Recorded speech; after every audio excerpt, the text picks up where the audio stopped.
As yeah, because Stoneboy come out gun way, they know they can go and capo. So you see the fool in the fool. As the fool, nobody trying on Stone. No, come on. 25th and 22nd. I saw their flyers out there. They have activities. Don't do that. Let them do. When they finish, you come and do your show. But the best decision is Stoneboy for doing you. Thank you. We here. Take the country. You see this thing people they talk. I swear, you see this president, you see the thing they do. Ghana put the suffer. They tell you your father, they make the put the suffer. You get the way you won't fight for stadium for show. Something where you don't get knowledge about. They talk about time. You mean so? I was here as some can say I was Stoneboy and Shatta Wale and Adentia. Yen himself Afibia Shatta Wale. It's a one medical akabum. A show can see a pa across Sports Stadium Meboa. And now Stoneboy so any beam concert Ashamai. Stoneboy ebe I read and Nana Addo danko kufu adubaba no akotimi up say afi ye Shatta Wale any medical enyo show no Sports Stadium no Stoneboy no beam concert no we free Ashamai and e ba across Sports Stadium na we akofa nsem kese pa aba Shatta Wale edwa rough abusa we there drop your comment. Now say Stoneboy wa ya ade ana wa anya ade Shatta Wale den se ba tudwa abe blasting Nana Addo eba no eno Stoneboy ena busu nyina yengo tiemla na Shatta Wale hey ade no mo yosa we go jail camp. We say we want do show for stadium. The time we say we want do show, they say COVID something, so we no go fee use all the stadium. We say okay cool, we get one of fans, we know say they will come support we, so we do the show for half of the stadium. We take that show like this is Shatta movement and AMG anniversary. Every year we want to celebrate them. When we do this show, successful. We do another one, successful, 360. As you do and things, people say, my fans say, you go a lot of people, but my guy, the doctors come there, nurses come there, lawyers come there, judges come there, people with ministers say they go there. They will decide. This year I tell you, like 1 month ago or 2 months, 1.5 months ago, we decide say we won't do this thing. So we start put some I give some money. I mean, let's go and book the stadium quickly, at least to respect protocol. Let's just get things done properly. As we can now say we can't do festival, where we get plenty things for lineup where we can't do. That boy Stoneboy to say he won't do show 22nd. He won't do show 22nd. We put one at dates out, say from 20th. We want to do things, activities around. We want to involve all the youths. You understand me? There's a forum I want to do where I want to talk to most of the youths. It's not just a show. It's a Shatta Movement AMG festival. We will want course so that every year we go have make government even get involved.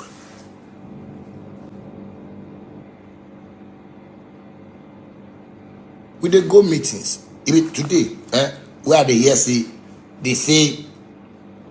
the date interval where they do, go do this thing. So so make Stoneboy do in show, make we not do one a show. That's what they tell you right now. Say make Stoneboy do in show and make we do one a show next year. Shatta Movement. If you dey Ghana, where they hear say they talk this thing, where you no get sense. You no get sense to listen to this thing that you talk. You understand me? Ashake no go fit talk say they go do show for O2. Then that's the video scene or the video don't say no, they won't do show like 2 days before Ashake show. So say yes, make what mindset be this?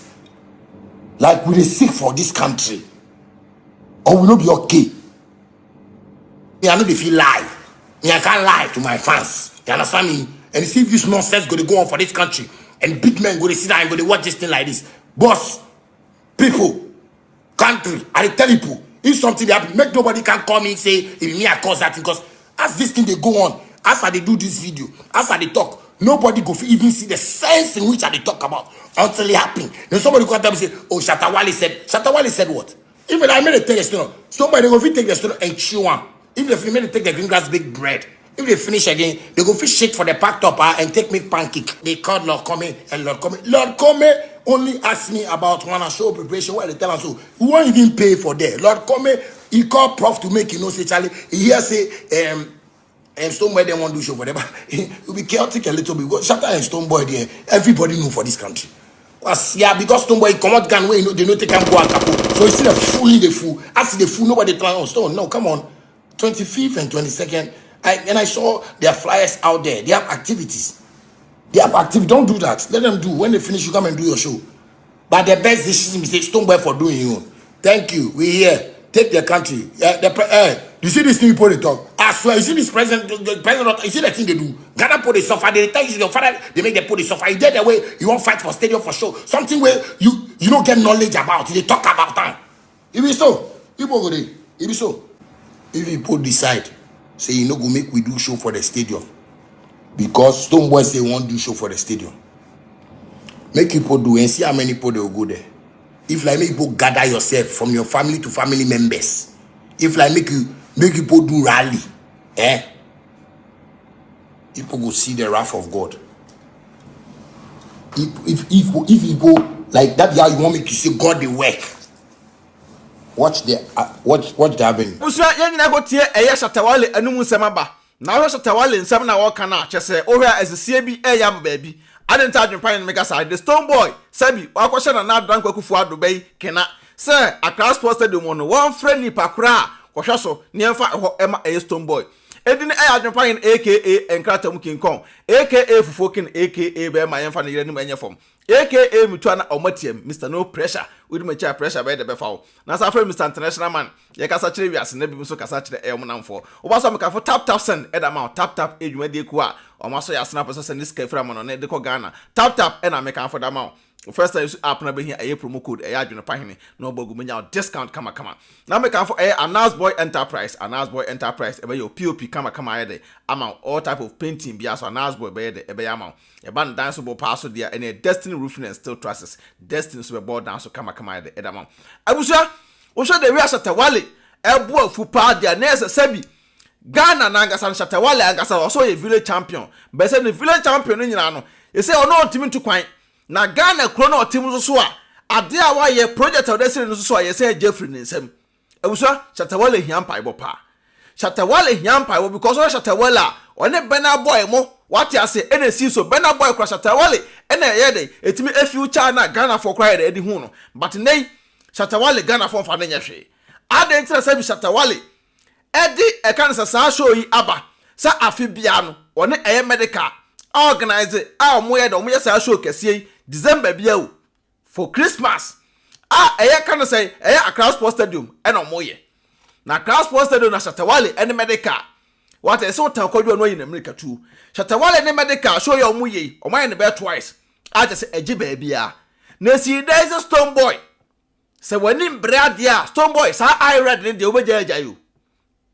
sa I read say no Stoneboy obeja because sa de Stoneboy we ye mimi nti wase adentia nti asemba Shatta Wale enye obi mane nka bi e mane nti da bia na mu bu kan say ni komuna na say Stoneboy sa de akwa kwa de jack e no kra pa da twesan because ye nyina wo media so e na Shatta Wale ye se ko tu kwan ba Europe tour na Shatta ntimi ama Shatta Wale ntimi ama no eno na Shatta Wale e ba drop e kan say ne ono date e ne poster say December no one medical show e ba so den so social media yo bi so Shatta Wale e di kan de buy na Stoneboy e ko si say obi a wo ye de e wa shaman ana shaman for so won pa obi mana wa unu say medical Shatta Wale e ye sports stadium wona che say nipa che say show no enso to nti ahoye bia be wura mu e person san for so Shatta Wale e kontokwa won so kan say sa music awards night na ko ye na sa voda fofo yi na akotwe tu ho no Stoneboy etu na akotwe ni nyina no punishment de ma wonu nyina no still na person for kwan bia so Shatta Wale sa be kontokwa opo tu a Stoneboy okotwe ye etrati Shatta Wale e ho ni nyina no still na no person o san Shatta Wale enya ntokwa ko na adentina sabi Shatta Wale adin date ato ho a na osu date na wo de to no osusu wahunu uhu ya na sheda na afei de Shatta Wale so kutaska so person otua adene to Stoneboy asheda mana na Addo akufu Addo ba no sachinkira twan na Addo ba ba ya wo de Jubilee House ebe dane aye music eyi no akene Japan esua saade ni bi no ese wo Stoneboy odo akobo Nana Addo bai ana mpese mudi Shatta Wale ani e wo my Ghana mu nti se sports stadium ho no maye makwan e masabi Shatta Wale ene medical show no e maso omo nkwan ne next year yema Stoneboy emene de afi na Stoneboy adentina December date na Shatta Wale share na sa date na so pese oya de o because minim say across posted dem one so be wie ne e kan se show a ese take some weeks kakra and some days no say de kra ho arrangement be bia ho ansa ena obi wo foto aba no show na wonim se sabio unua wo ne wo industry no mo Shatta Wale ona wonte no sabio otan so Shatta Wale epe Stoneboy asem ntoko esi muntam nyina esi mo sama ba baako na adenti mpo na wo be bibia o management team ene Shatta Wale team engo kasa se oh ya wonu Shatta Wale wo de date si abeto abonten na ke yeso pese ye de yeso ye bi de ho no na ye na ye pese ye no ye hu date ntin yeso ye hu date ye be de ye de be hye na ka Shatta Wale enya abotre ene won tena ase but wo de sabio wo pese wo ro Shatta Wale ataade ene fa na sisi wa abra ataade ye ro fa ye kon wo pese wo ro de fa na sisi enu nti wa hyeda ama manfo ko hu na Addo babai satenchina na ono na ne papa eti akonwa no so nti okasa ewom nti wonyina sabio nipa na sports stadium ho no ohwa so no na wonyina no kon so no fa course enta ata no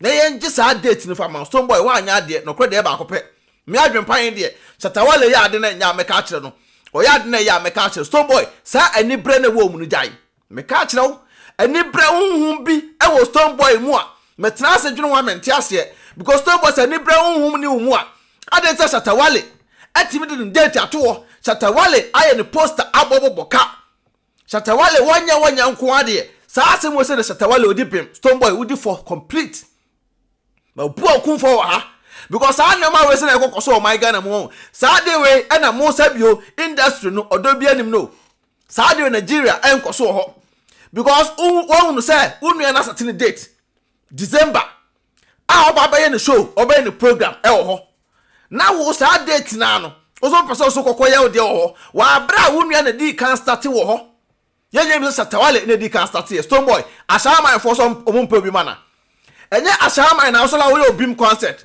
bim nation bim concert nya asama na ye no na afa de si dan Shatta Wale eye ne dia jane Shatta Wale aye nipa bi a ono no sabio ade bi asi a oba be kasa Shatta Wale ebe ba be kasa je Shatta Wale nye adentina wonye because obeba be kan no kore e da to abonten but Stoneboy aye no nya atwom Stoneboy aye no nya atwom aso be kasa ase won kasa aso be kasa aso won kasa na snake and the glass on shishishishini ni pass na so titi tamanfo tiri won odwi dwamanfo Stoneboy jack saa de na wo de ba ne de obema manfo odwa o me kan no kore bi de akyerɛw saa de na wo de ba de obema amanfo odwa o pa because Shatta Wale fans no ebi pe wasem ba o try sa de we pa na se mama Shatta Wale ne medical anya no show December no na wo so sabio this year no ye no ashama ho a nya sa de a ene ye before Shatta Wale sa de Stoneboy ene sa de wo de ye be October and say November and fa ko che December na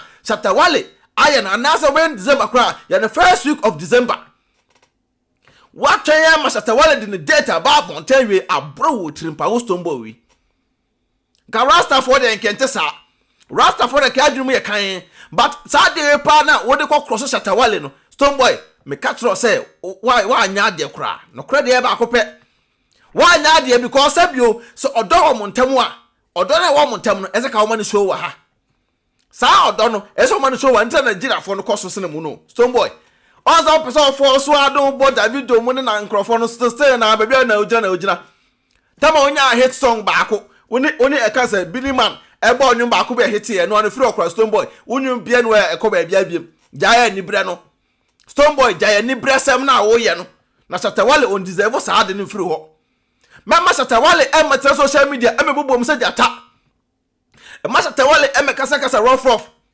na Nana Addo dan kwakufu Addo ba no obaba no bra na wo pa president enu no kire say music industry no opposition be ne wo Nana Addo ba ne music industry no position ban na wo ewom oti Ghana montimi invite musicians ne ma Jubilee House on fa meye omu video mpo woti Ghana ho na our president na wo disika wotimi ko fa obi America ba so meye video Jubilee House wa bra Ghanaian artist no ho momo obi akwan ma ne ma ho de we krom de yen se no na aboti so for de yen from meye jom so meboa na ka wo si mu sai ana akogina obi asabio according to Shatta Wale no obi a ohwe eye ka sports stadium no saa nipa na wo frɛfrɛ no chenchena ye ma Stoneboy nkoye ne de Shatta Wale ni medical mkoye mu de na sia na aka sa akonwa no wo apa na obetena so saa akosi wo apa yi wo ye tu na wie ti saa tirim de na kita one no